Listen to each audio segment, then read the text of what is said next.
ভাইরা এমনি ঈসা আলাইহিস সালাম জবাব দেয়, ও আল্লাহর পয়গম্বর ঈসা, আপনাকে কি এটাও বলতে হবে? বলে হ্যাঁ বলতে হবে, না বললে জানবো কিভাবে? ও ঈসা পয়গম্বর, আপনি যখন আমার কবরের সামনে দাঁড়ায়া বলেছেন কুম বিইজনিল্লাহ, আল্লাহর হুকুমে দাঁড়ায়া যাও, এই কথাটা বলার সঙ্গে সঙ্গে আমার কবরটা থরথর করে কম্পন আরম্ভ হয়ে গেছে, থরথর করে কম্পন আরম্ভ হয়ে গেছে। আমার ধারণা হয়েছে না জানি কিয়ামতের মাঠ কায়েম হয়ে গেছে। আর কিয়ামতের মাঠ যদি কায়েম হয়ে যায়, কি জবাব দিব আল্লাহর আদালতে দাঁড়াইয়া? এই চিন্তা করতে করতে দাঁড়াইতে দাঁড়াইতে সোজা হইয়া দাঁড়াইতে দাঁড়াইতে আমার সব সুন্দরী সাদা হয়ে গেছে।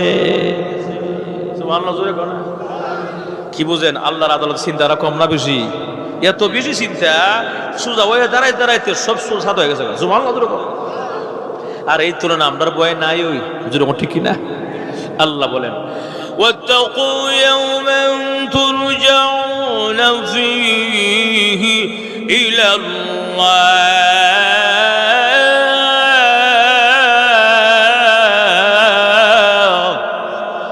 ভয় করো ওই দিনকে যেই দিন আমার আদালতের সামনে দাঁড়ায়া করা গন্ডা হিসাব দিতে হবে। ওই দিনকে ভয় করো। ভাইয়েরা আমার, এখন আসুন, আল্লাহ রাসূল আরেক হাদিসের মধ্যে বলেছেন আকসিরু যিকরা হাদিমিল লাযাতিল মাউত, উম্মতারা রে তোমরা বেশি বেশি করে মৃত্যুরে স্মরণ করো, মরণকে স্মরণ করো, মৃত্যুকে স্মরণ করো। আরেক হাদিসে আল্লাহর রাসূল বলেন যেই ব্যক্তি নাকি দৈনিক প্রতিদিন 20 বার মৃত্যুকে স্মরণ করবে, মহান আল্লাহ তার কবর আযাবকে মাফ করে দিবে। সুবহানাল্লাহ, জোরে কয়বার? 20 বার। কয়বার? কিন্তু আমরা চাল চলন দেখলে মনে হয় মাসে একবারও মনে হয়, ঠিক নেই? কারণ যেবার মৃত্যু কথা স্মরণ থাকবো, এবার কোনোদিন ডিজিটাল পাল্লা দিয়ে 50 গ্রাম কম দিব, যেরকম ঠিক না? তো বোঝা গেল যে মৃত্যু কথা ভুলে গেছে গা। তবে মৃত্যুকে আমি আপনি ভুলে গেল, মৃত্যু আমাকে আপনাকে ভুলে যখন সময় হবে 1 সেকেন্ড আগেও না 1 সেকেন্ড পরেও না, যত সময় থাবা দিয়া নিয়ে যাবে, যেরকম ঠিক কিনা? আল্লাহ নিজে আরেক আয়াতে আলোচনা করেন, ইযা জাআ আজালুহুম লা ইস্তাখিরুনা সাআ ওয়া লা ইস্তাকদিমুন। আওয়াজ কমে গেছে গা, আরো জোরে কর। যখন মরণের সময় আমি 1 সেকেন্ড আসতে পারি, নিয়ে যাও, আমার হায়াত বানাইয়া দাও। আজরাইলের সুদ ঘুষ নেয় না, যদি নিত আমরা দেশের বড় লোক কোটিপতি যারা আছে এরা কইল, এ আজরাইল ঢাকা শহর আমার 10টা বাড়ি আছে, সব নিক গিয়া আমার 10 বছর হায়াত দিয়ে যা। এর লেগে আজরাইলের সুদ ঘুষ নেয় না। এর লেগে যখন আসবে বললে কোনো খাতির হবে না। আমাদের একজন নবী আসছিল, আরেকজন নবী ছিল মুসা, হযরত সুলাইমান আলাইহিস সালাম। উনি বলছিল আজরাইল আমার একটু হায়াত বাড়াই দাও। না, বাড়াই দেওয়া হবে না। সুবহানাল্লাহ, না কইলে তো একটু বলবো, একটু লম্বা হয়ে যাবে, সামান্য অসুবিধা আছে। সুলাইমান আলাইহিস সালাম উনি আল্লাহর ঘরে কাজ করাইতেছে, বাইতুল মুকাদ্দাসের কাজ করাইতে করাইতে প্রায় কাজ কমপ্লিট, আর কিছু বাকি রয়েছে। ওনার বাবার কাজটা উনি করতেছে আর কি। উনি কাজ করে না, কাজ করায়, সদরে কি করে দেখাশোনা করে। মোটামুটি আরেকটু বাকি আছে কাজটা। এমনি মালাকুল মত হাজির হয়ে গেছে। আসসালামু আলাইকুম। ওয়ালাইকুম আসসালাম। কে আপনি? আমার নাম মালাকুল মউত। মালাকুল মউত, কেন আসছেন আপনি? আমি আপনার নেওয়ার জন্য আসছি। না না না না, এখন যাও, এখন নিও না, আমার আল্লাহ ঘরের কাজ বাকি হয়েছে, দেখো না, আল্লাহ ঘরের কাজ শেষ হোক পরে আমার নিও। এমনি আজরাইল কর সাউন্ড করেন না, সময় আপনার কম, রেডি হয়ে যান গা, কথা বলা। সুবহানাল্লাহ, জোরে কর। একজন নবীর যদি কথা সাউন্ড করেন না, তাহলে আপনি আমি কি যেরকম ঠিক কিনা?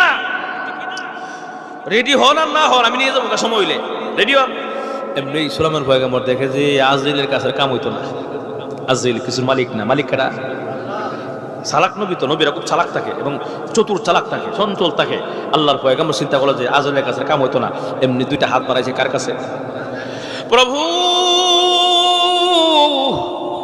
আজরাইল আসছে আমাকে নেওয়ার জন্য। আল্লাহ আমার হায়াত বাড়াইয়া দাও। আল্লাহর পক্ষ থেকে ডাক আসে, নারে সুলাইমান পয়গম্বর হায়াত বাড়াইয়া দেওয়া হবে না, যত সময় তোমাকে আসতে হবে রেডি হয়ে যাও। সুবহানাল্লাহ না? সুলাইমান পয়গম্বর নবী হইয়া আল্লাহ কাছে কইছে আল্লাহ হায়াত বাড়াই দাও, কারণ নবী তো আল্লাহ খালি ফিরাই দেয় না, এটা খালি ফিরাই দিছে। সুবহানাল্লাহ জোরে কর। সুলাইমান পয়গম্বর দেখি রে কাম হইতো না, কোন সালাক নবী তো আর একটা দোয়া করছে, এটা পার পাল্লাইয়া দোয়া একটা করছে। কি দোয়া? প্রভু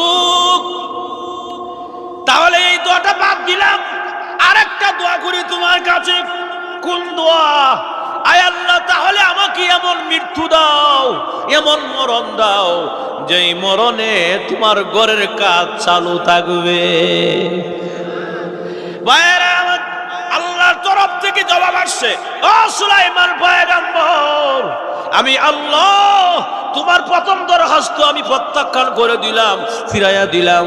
দ্বিতীয় দরখাস্ত আমি আল্লাহ কবুল করে নিলাম। হ্যাঁ, তোমাকে এমন মরণ দেওয়া হবে যেই মরণে আমার ঘরের কাজ চালু থাকবে, কোনো অসুবিধা হবে না। আল্লাহ কেমনে গো, কেমনে সম্ভব? বলে আমি আল্লাহ দ্বারা সম্ভব। ঠিক আল্লাহ সব পারে না। আল্লাহ এই মুহূর্তে রাতের আধা দূরে সরাইয়া সূর্য ক্ষমতা আছে, বিশ্বাস হয় না? বিশ্বাস হয় না? কার কথা? إنما أمره إذا أراد شيئا أن يقول له كن فيكون। আল্লাহ বলে আমি আল্লাহ কোনো কিছু ইচ্ছা করলে যদি বলি কুল হও, ফায়াকুন হয়ে যায়, একটা সেকেন্ড দেরি হয় না। সুবহানাল্লাহ। ভাইয়েরা আমার, এখন আসুন সুলাইমান পয়গম্বরের দ্বিতীয় দরখাস্ত কবুল। আল্লাহ কেমনে? বলে এমনি ওই। বলে কেমনে একটু বলেন না গো। এমনি আল্লাহ রাব্বুল আলামিন বলেন সুলাইমান পয়গম্বর কাজ করাইতেছে, একদিন তদারকি করতেছে, আল্লাহ করে কাজ করাইতেছে, লাঠিতে বর দিয়া তাকায় তাকায় দেখে। এমনি আল্লাহ রাব্বুল আলামিন বলেন, আজরাইল রে, সুলাইমান দাঁড়ায় আছে, সুলাইমান দাঁড়ায় আছে, আমার ঘরের দিকে তাকায় আছে, লাঠিতে বর দিয়ে দাঁড়ায় আছে, দাঁড়ানো অবস্থায় রুহুটা নিয়ে আসো। জোরে গন সুবহানাল্লাহ। সুলাইমান পয়গম্বর কিন্তু পয়গম্বর নবী, উনার রুহুটা দাঁড়ানো অবস্থা নিয়ে গেছে, উনি দাঁড়ায় রইছে জিন্দা মানুষের মতো। সুবহানাল্লাহ। তাকায় রইছে আল্লাহর ঘরের দিকে, লাঠিতে ভর দিয়া যে ওই দেখে সালাম দেয়, কারণ জিন্দা দেখা যায়, মরলে তো মরে গেল। এখন জিন্দা বুঝলাম না রে। সুলাইমান পয়গম্বর আগে দিনের বেলা কাজ করাইতো, রাত্রে গিয়ে আরাম করতো, রেস্ট নিত। ওখান দিয়ে আমরা দিয়া দিনও কাজ করা রাইতো কাজ করা। সুবহানাল্লাহ।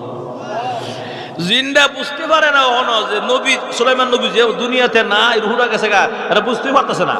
কারণ সুলাইমান নবী তো জিন্দেরকে দিয়ে কাজ করাইতো, পাথর, বিশাল পাথর আনাইতো সাগরের গভীর তলদেশ থেকে নিয়ে আল্লাহ করে কাজ করাইতো। এখন জিন্দা বুঝলাম না। সুলাইমান পয়গম্বর আগে দিনের বেলা কাজ করাইতো, রাত্রিকে আরাম করতো, অন্দি দিনও কাজ করা, রাইতো কাজ করা, দিনও জানা রাইতো জানা, ব্যাপারটা কিতে। এইভাবে সুলাইমান পয়গম্বরের ডরে আর ভয়ে জিনেরা রাইতো করে কাজ, দিনও করে কাজ, রাইতো করে কাজ, দিনও করে কাজ। যখন আল্লাহর ঘরের কাজ কমপ্লিট হয়ে গেল, এমনি সুলাইমান পয়গম্বর আস্তে করে মাটিতে পড়ে গেল। সুবহানাল্লাহ। জিনরা দৌড়ে আসছে, কিরে সুলাইমান পয়গম্বর দি পড়ে গেল মাটিতে, কি ব্যাপার? সকল জিনেরা চেক করে দেখে, না রে, সুলাইমান পয়গম্বর তো আজকে মারা গেছে না, আরো বহু আগেই মারা গেছে, লাঠি দিয়ে গুনে ফুকায় খায়া লাইছে। সুবহানাল্লাহ। তাহলে বোঝা গেল ভাইয়েরা আমার, আমি যেই কথাটা বুঝাইতে চাই, একজন পয়গম্বর জলিলুল কদর পয়গম্বর হয়ে পর্যন্ত হায়াত পায় নাই, হায়াত দেয় নাই। আপনি আমি তো কত দূরের ব্যাপার, আমাদেরকে তো আল্লাহ হায়াত দিবে না। এই হায়াতের মধ্যে, সামান্য হায়াতের মধ্যে আপনাকে আমাকে আমল করতে হবে, আপনাকে আমাকে পাঁচ ওয়াক্তের নামাজি হতে হবে, আমল ঠিক করতে হবে, চাল চলন ভালো করতে হবে, লেনদেন ভালো করতে হবে, ভালো পথে চলতে হবে, মৃত্যু আসার আগে আগে।